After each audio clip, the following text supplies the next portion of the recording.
This is a discussion that I'm particularly looking forward to, which is old assets in a new way. This session will have a conversation from leaders from Yieldstreet, Diamond Standard, and Gilded about the emergence of alternative asset investing. These platforms are liquidizing assets that have traditionally been illiquid, including diamonds, gold, real estate, art, and more. So people obviously want to know how to access these assets, leading to a new kind of wealth creation. I'd like to invite out to the stage now our moderator, Morgan Bohr, a partner from Bevel. We have Michael Weisz, the co-founder and president of Yieldstreet, Cormac Kinney, founder and CEO of Diamond Standard, and Ashraf Rizvi, founder and CEO of Gilded.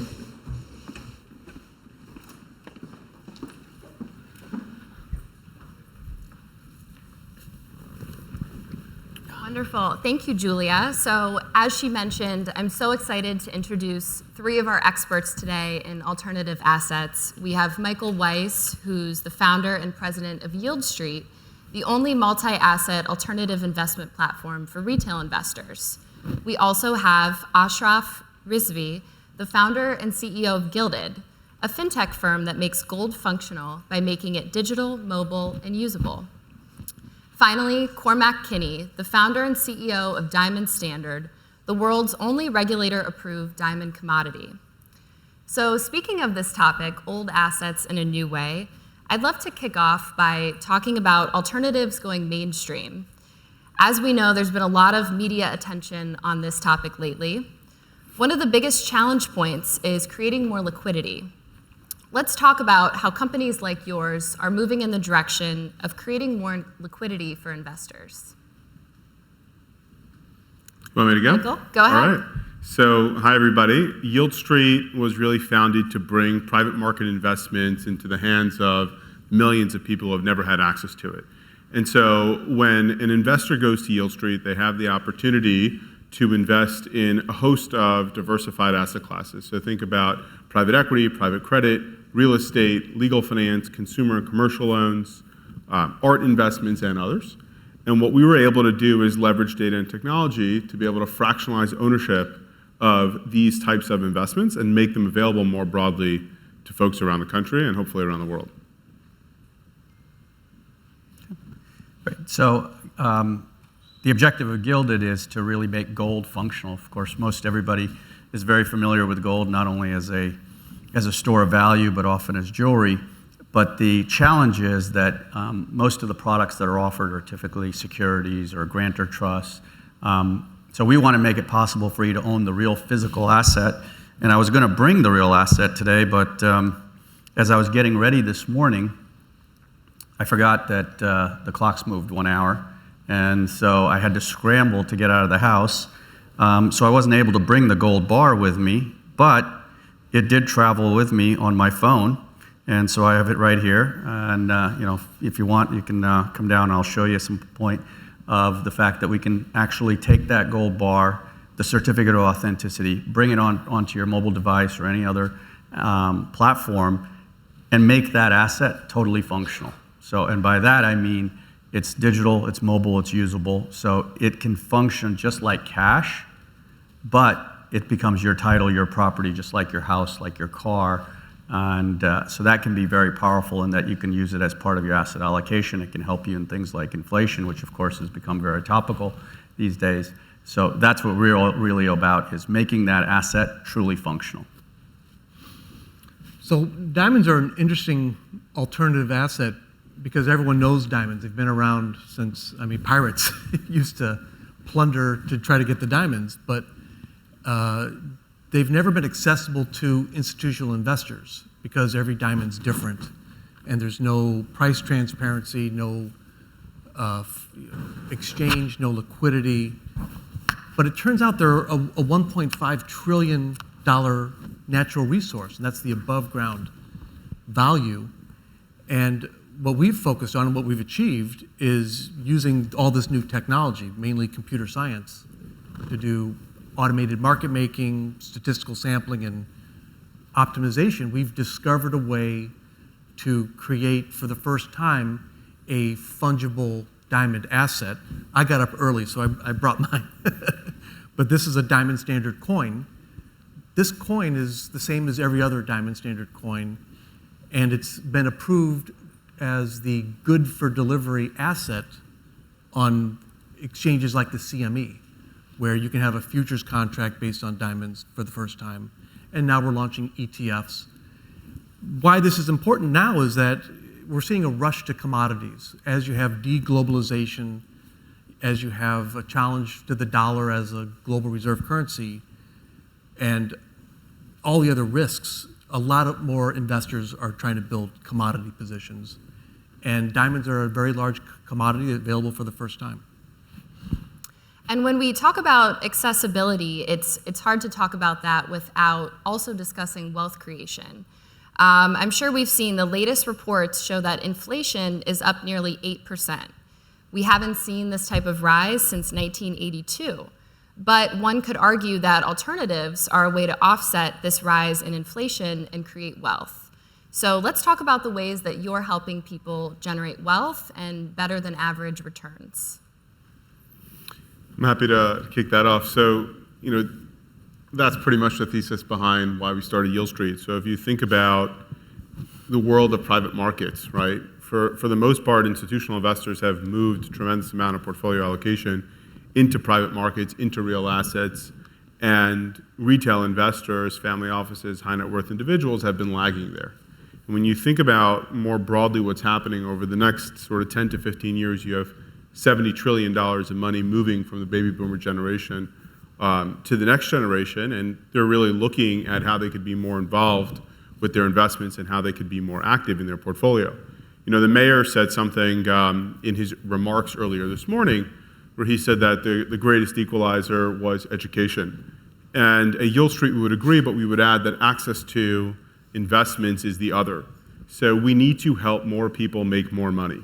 And the reality is that we don't do anything new, and we're not these brilliant investors, if you will. What we've realized is that we can take true, tried, and tested strategies and bring them more downstream to accredited investors and ultimately to retail investors as well. And so when you think about what we've created at Yieldstreet, we have a community of over 375,000 people. We've invested north of $3 billion across a host of asset classes, and we're helping people make money every day.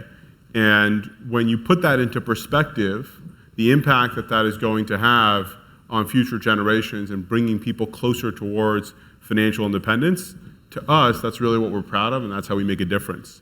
So leveraging technology, creating fractional interests of things that historically were unattainable, an example, a $50 million real estate investment that you can now pay $5,000 for, or an interest in a Pantera crypto fund, or an Avenue Capital, Asia exposure at a few $1,000s as opposed to a 7-figure minimum, or in some cases 8-figure. That's really how we're bringing people along that journey of wealth creation.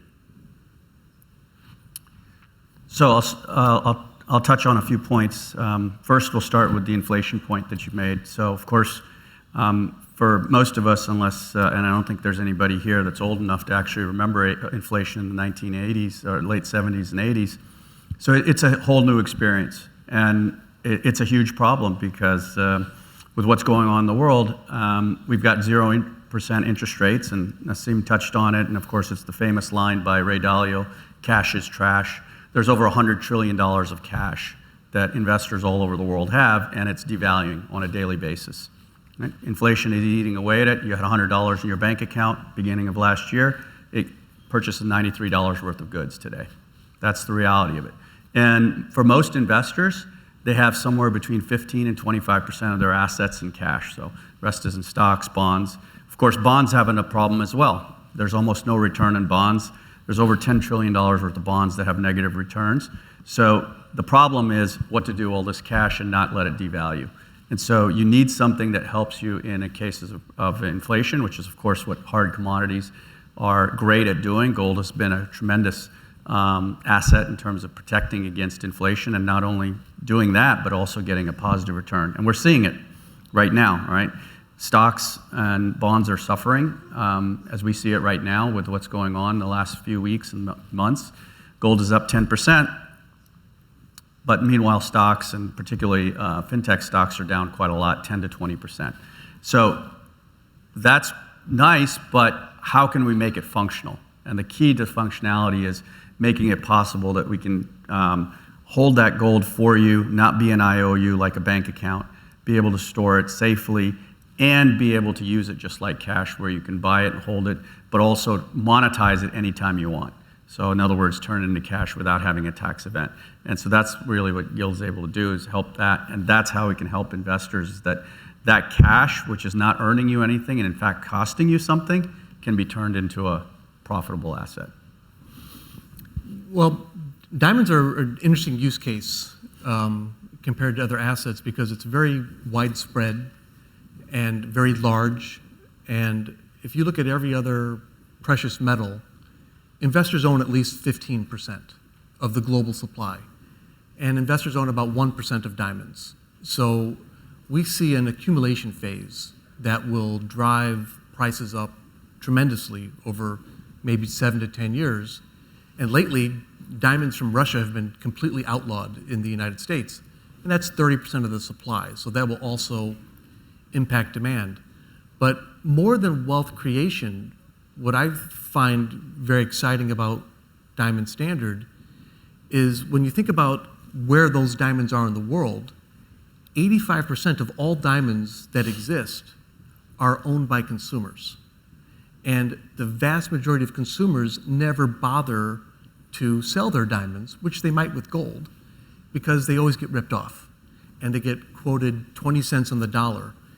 And what we believe is that inevitably we will buy 85% of our diamonds back from consumers. And that's a wealth liberation, that families have these diamonds, jewelry from the 80s, your great aunt's ring, or if you're a divorcee, you may have a ring. We're for the first time buying those back at market prices. And that, I consider that a society dividend and a very important part of an ESG strategy. And speaking of wealth creation, a lot of people have had luck generating wealth with crypto up until very recently. We saw that Bitcoin doubled its value in 2021 and then nearly lost all of it in the first month of 2020. And last week, President Biden announced an executive order on cryptocurrencies. So let's talk about this. Do you think crypto is a safe haven? Do you think regulation is a good thing? I'd love to hear your perspectives. So our view is pretty simple. It's all things to all people. I think various assets people find attraction to. So whether it's stocks or bonds or commodities or crypto or baseball cards. So that's really up to you as an investor. We don't have a view for or against crypto. With regards to regulation, I think anytime the government provides clarity, that's always a good thing. It's always worth bearing in mind. In 1933, FDR banned private citizens from owning gold, and that ban stood for 40 plus years until 1975 when Gerald Ford overturned it. So government clarity is always a good thing. So we're fully supportive of that. So I'm mixed and maybe controversial. As a computer scientist, I love Bitcoin. I love the blockchain. I think it's a major, major breakthrough. As a trader, as a former trader at Tudor and Millennium, I love Bitcoin because there's always a greater fool who will pay more than I paid, and I love trading in that kind of environment. But at this stage in my life, I look at the social good and the footprints that we leave. And Bitcoin and other cryptocurrencies are antisocial. They're creating value out of no economic substance and consuming vast amounts of electricity to solve useless mathematical formulae and to create wealth without consuming economic resources, without contributing to society through taxes and jobs and down an entire supply chain, and creating a raft for people who happen to be born in a certain decade. I think everything about that is wrong. And I think what we're seeing with Biden recently will be the beginning of the end for a lot of these things that I think of like as Icarus, you know, making wings of wax and flying too close to the sun. I think a lot of these things will come crashing down to earth. I think you might make a fortune in Bitcoin in the meantime if you can get in and get out. But this executive order is the beginning of the end for a lot of these. And there will be a government-backed digital dollar. It's absolutely inevitable. And they won't want to compete against Bitcoin or Tether. I think that cryptocurrency more broadly is something that's definitely here to stay. And it does provide a lot of value in different use cases. I think you mentioned sort of the run in Bitcoin and then the fall.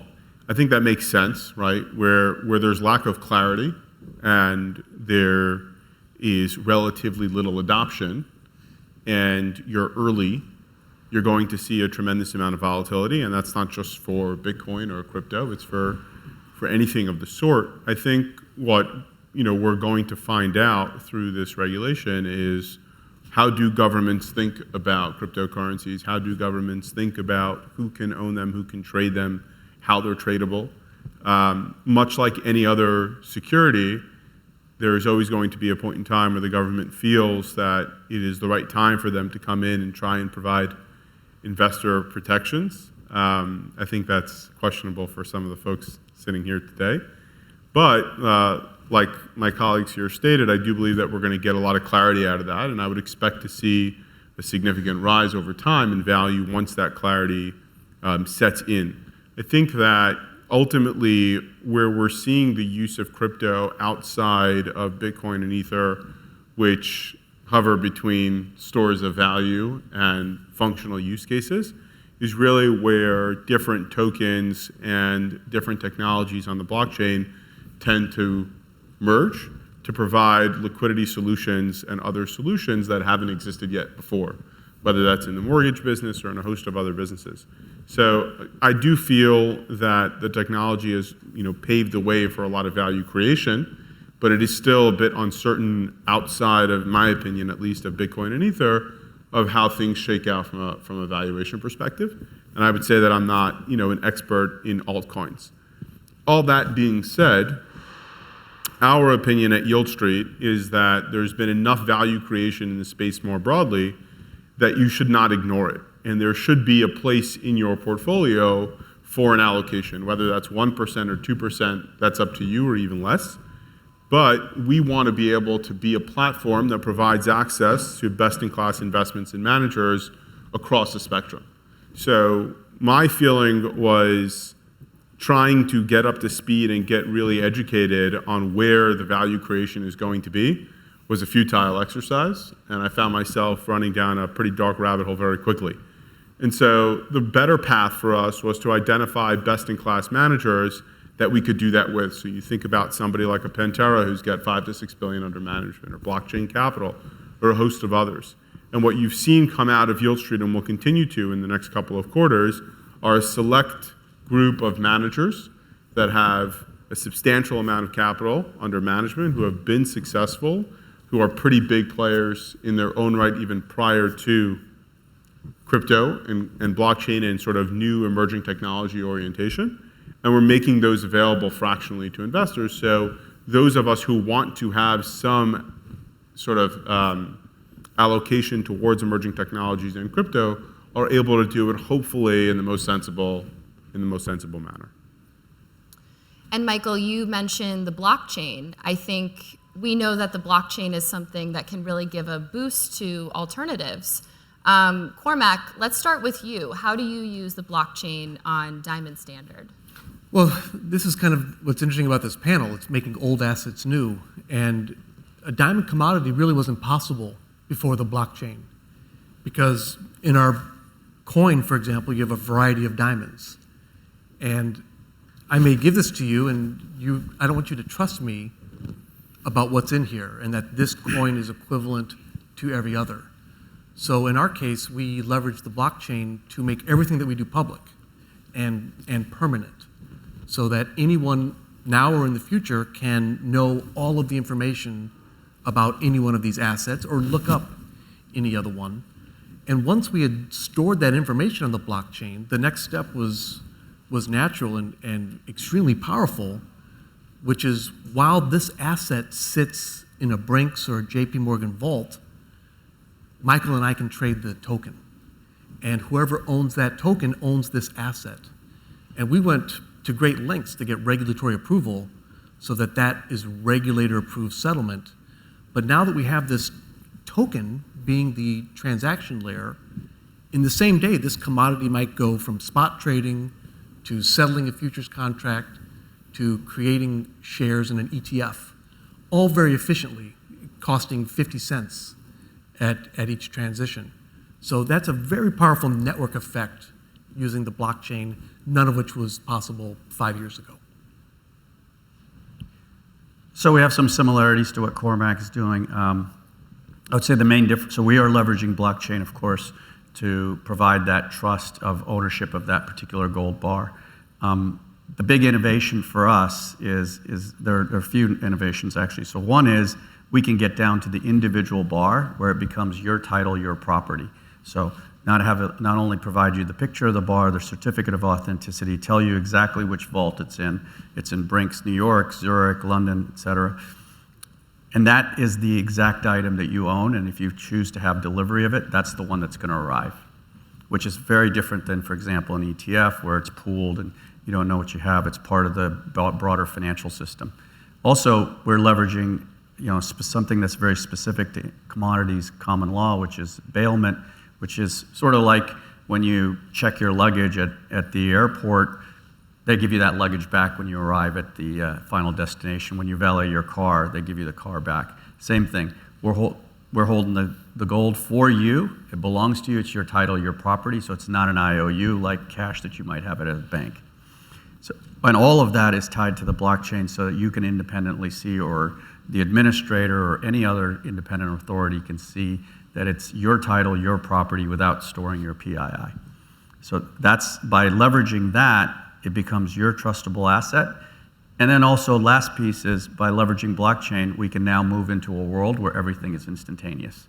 So we're not stuck in this 5 days a week, 8, 9 hours a day that banks are open, where it takes T+2 to move assets around. Now we're in a world where everything can happen instantaneously. So therefore, now you can borrow money against the asset without moving the physical asset. Now you can earn a yield on that asset. And we can make value move, which is sort of what people consider Web 3.0. We can make value move instantaneously rather than T+2. So for us at Yieldstreet, we don't currently leverage the blockchain significantly. What we are focused on, and you'll hear about some announcements we have soon, is really the commercialization of how blockchain actually drives value to our consumer and to our community. And we think that ultimately that is going to come from tradability and liquidity. But at the end of the day, Yieldstreet is still selling a host of different types of securities, much like you would in any of these investment or asset classes that we touched on. And so the question ultimately becomes, how do you leverage new technologies to access tradability in a regulatory environment that in many ways still precludes it to? So can't tell you all the secrets now, but give us a quarter or two and you'll hear some exciting news. One big thing that I do want to touch on is Russia. It's certainly on everyone's minds. We know that Russia is one of the largest participants in the global commodities trade today. On a macro level, how will this impact retail investors and the markets at large? And how do you advise people on preparing their portfolios during this time? Well, the trend that I look at, bigger picture macro-wise, is we're entering an intense phase of deglobalization. And not just because of Russia, but China and all the other conflicts that we're dealing with and the competition on a global level. And we've taken some steps that were really dangerous, such as using the US dollar as a weapon. And that can change the other countries' appetite to use our currency, which will also feed into a deglobalization phase. So macro, there's going to be a lot more production returning back to the United States, to Mexico, and to Canada. And there will be tremendously tremendous investment opportunities right here without going very far globally. I think on that note, I would say that when you think about what Intel's doing in Ohio and bringing back manufacturing and bringing back production, there's a unique opportunity again to shift your portfolio from public market exposure to have more private market exposure. So how do I have investments in real estate? How do I have investments in other real assets? How do I think about things like the GP stakes business, where you have private equity companies that are providing substantial capital to, in our case, sort of US-based operating businesses where you want to take a part of that convexity. And so one thing is certain is that as the years continue to go by, the level of volatility that exists in the market continues to increase, and the normalization towards that volatility is setting in more and more. But the retail investor, as you asked, doesn't like volatility in their portfolio, and that's not the relationship that you want to have with your portfolio. You don't want to be opening up whatever your trading app is or wherever your money is and sort of see this classic chart that we've all become accustomed to. And we believe that people want to have a sort of consistent passive income to the extent they can, and asset appreciation on the other side. And so we're seeing just a big shift into more private market exposure where people can get that access without having to deal with that level of volatility. So I'd make a couple points on it. So one is, of course, it's a terrible situation for a lot of people, and we have a number of employees who are from Ukraine, so it's a tragedy for them and their families. But as Cormac said, of course, Russia is a huge producer of commodities, and it has significant implications in terms of inflation and lack of supply, which will certainly impact all the way down the supply chain. I think it also has big implications for the usage of the dollar across the world in terms of reserve currency. That's something that's been steadily declining. The US dollar used to account for 70% of all global reserves. Now it's down to about 59% in the last 20 years. Gold has been steadily rising. I think this will continue as a trend. Gold is now already the third largest reserve asset for central banks. It's one of the most widely held assets, easily the most widely held asset for investors across the world. It's now $13 trillion and growing in terms of market size, so I think that trend will probably continue. And I think obviously inflation is something that's really showing up very aggressively that we're seeing as investors. And so the best thing, of course, investors can do is diversify. And I think a number of people, Nassim mentioned it too, is that we've gone through a period of tremendous growth in financial assets, perhaps even in many of them being in bubble territory. And we may end up seeing what we saw in the 1970s and 2000s, where financial assets may struggle significantly, and hard assets like commodities and gold will do particularly well. And and that's usually an area that investors tend to be very light in, because they tend to be dominated these days by financial assets in their portfolio. Mm-hmm. And on a lighter note, as we get close to the end, you all seem like you've built a very strong online community of passionate investors who genuinely love what you're doing. As it's getting more expensive for fintechs to acquire new customers, especially on social media, what types of marketing channels do you plan to use in this year and beyond? So for us at Yieldstreet, it all comes down to trust and credibility. So that's one anchor. The second is, when you think about what Yieldstreet has done as far as the relationship between the retail investor and his or her money, I always say that we're really a consumer brand. We happen to sell financial services products. And so thinking about where our customers are and where they want to be represented, when you think about Yieldstreet and you look at our brand, there's a lot of sort of notes on the aspirational investor. And so you'll see us anchor and continue to double down on our traditional investments, which is in performance marketing, pretty much exclusively online. Funny note, actually, we tested direct mail recently. Somebody came and pitched us and said nobody gets mail anymore, so now's probably a good time to send them. It actually worked really well. And then really investing in brand. And so when you think about different events that we're at, it's going to be sort of either lifestyle events or high net worth events where we get to build a brand in the same ecosystem as our prospective clients are spending their time. So you'll see us at places like the Greenwich Polo Club, at the F1 events, at some other exciting events. And I think it's really about communicating with the investors that we understand what their lifestyle needs are and what they're trying to accomplish over a period of time. And so that ranges from art and education to lifestyle and fun and everything in between. But by far and away, our success comes from performance marketing online. For us, we're a financial services technology company. We try to make things that are difficult to acquire easy. Our business model is very much focused on the B2B, B2B2C space. So we tend to partner with banks and large financial institutions who already have clients that need a product where they may not be able to deliver that, and we're able to partner with them such that we can deliver that product to their clients, which of course in this case is a functional form of gold that they can use as an alternative to cash. And then of course we partner with banks as well because they can provide their balance sheet to provide loans against that asset and make it truly usable. And so that's very powerful for the client. It's powerful for the bank. It gets all this cash off their balance sheet, which tends to be very expensive for them. And it's powerful for the end user or end client because now they're getting a return on their cash rather than seeing the devaluation of that cash as a result of deflation and obviously negative returns, which is what they're getting not only in the bonds but also in the cash. So this is my 5th startup, and so over my career I've used all of those marketing techniques and community groups and advertising and PR. And diamonds are interesting because everybody knows that diamonds are a terrible investment. And so if you put an ad saying, I want to sell you a diamond investment, it hardens someone. They're like, oh, look at this jerk trying to tell me something that's not true. And so what we've learned is advertising doesn't work, and even social, because the comments will just be atrocious. And it's all these falsehoods about De Beers controlling the market, about there being secret stockpiles, about blood diamonds.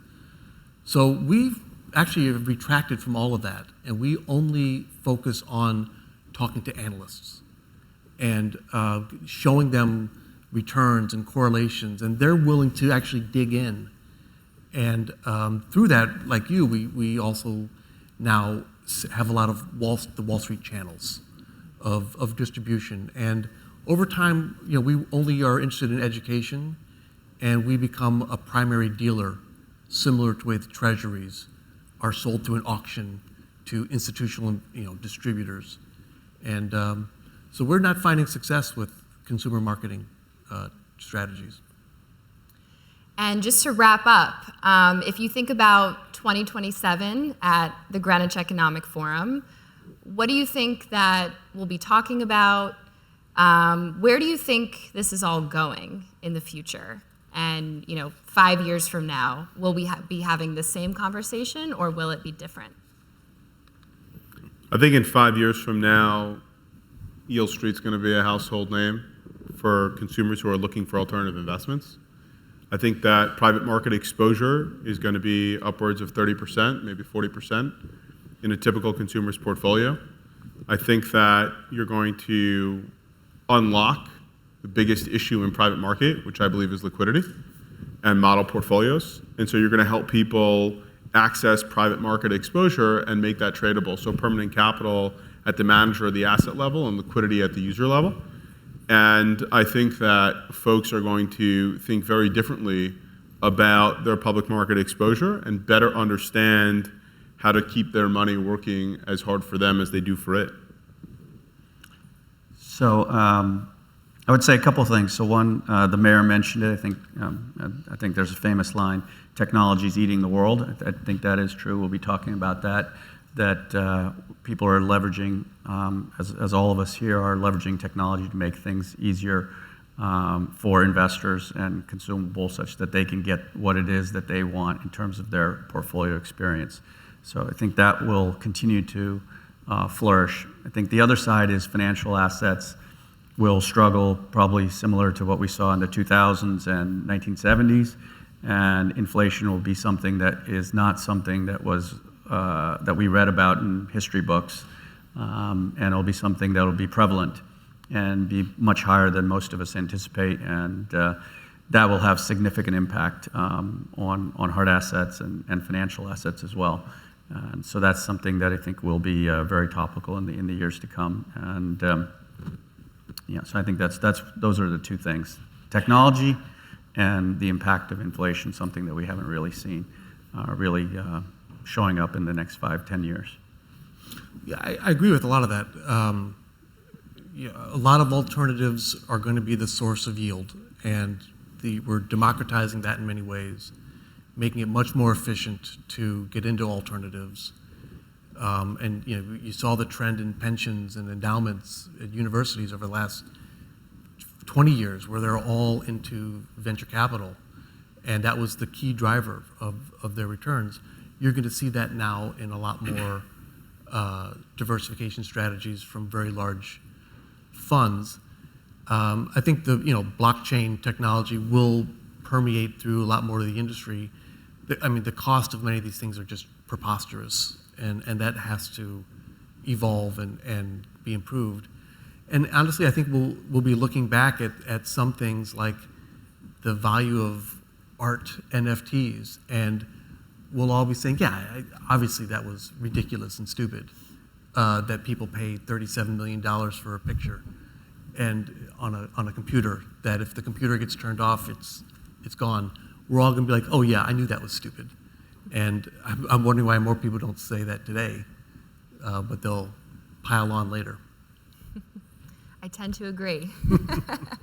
Well, thank you to all of our panelists today for talking about old assets in a new way, and I look forward to seeing you in 2027.